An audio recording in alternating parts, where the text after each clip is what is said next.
what's new? I'm that girl Lola and you that girl too. Let's get into the video. Bells, jingle all the way. Oh, what fun it is to ride in a one-horse open sleigh. Jingle bells, jingle. Today, y'all, we're gonna be making spaghetti. My mom had already started, but then I was like, I wanna cook. So, I'm gonna show y'all me cooking. So, right now, my mom already put some of the onions in there. And, whoa, lost my train of thought right there. My mom already put some onions in there. So, now we need to add celery, bell pepper, and garlic. So, I'm gonna cut that up, and then I'm gonna come put it in the pot. Yeah. And now we put these. We got onion, we got celery, and we got bell pepper. You can use colored bell pepper, but I feel like I'd rather use green than colored. I'd rather just use green than colored, than just use colored, because green has more flavor than the other two, than like colored bell peppers to me. Now I'm gonna put that in this pot. I don't think I can do it with one hand, so I'm gonna come back when it's in there. And now we're going to mix this on like a relatively medium heat on your oven. Or depending on like how you like to cook. We are going to simmer this until the onion, till everything pretty much gets nice and soft. But like if y'all need like a good buffer, just about until the onions get semi-translucent could be good. So I'll come back when it's semi-translucent to add the garlic. Because you don't want to add the garlic too early because then you're going to burn it. But you don't want to add it too late or then it's not going to get cooked. But at the same time, I don't really feel like there isn't really a too late for garlic. Depending on what you use. We use minced garlic, right?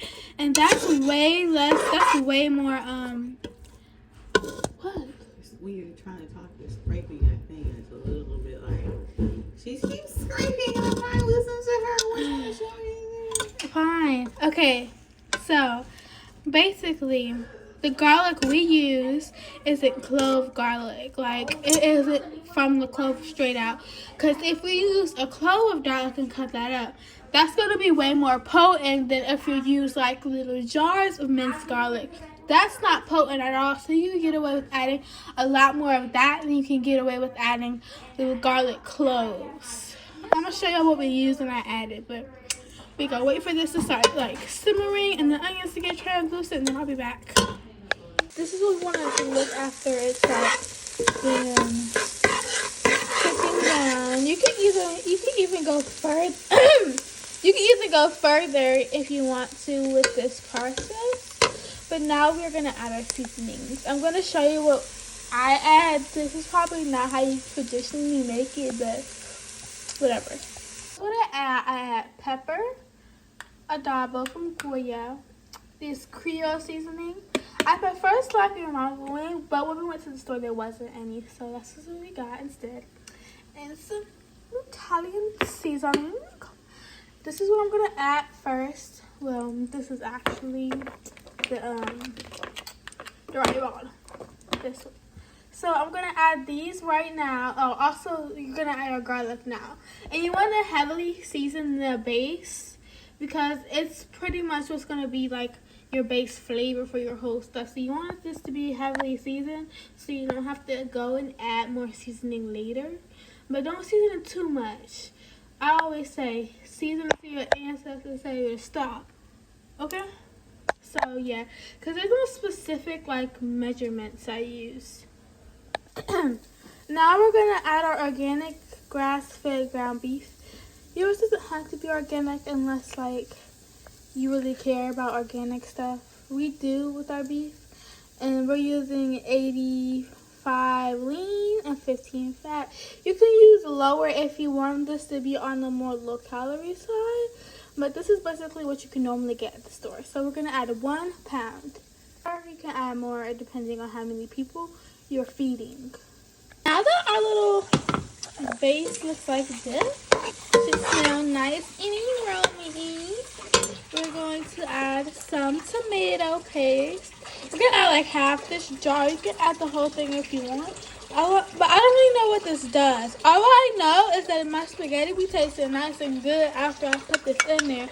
So we're going to put this in there and let that cook down for a little bit. Simmer like for 10 minutes, maybe 5. Okay, now that our tomato paste is added and it's all nice and mixed down, we're going to add some crushed tomatoes, some roasted garlic marinara sauce, also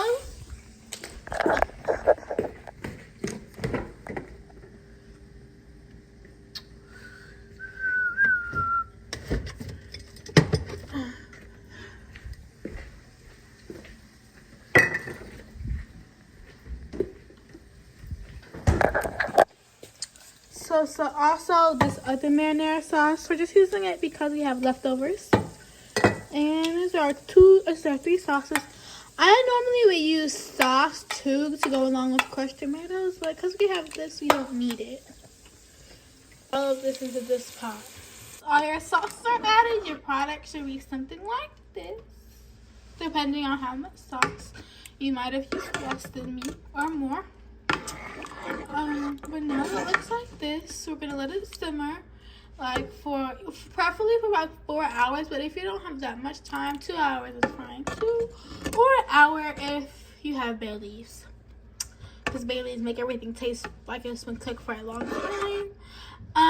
So as we let this simmer, right, you're gonna like taste it.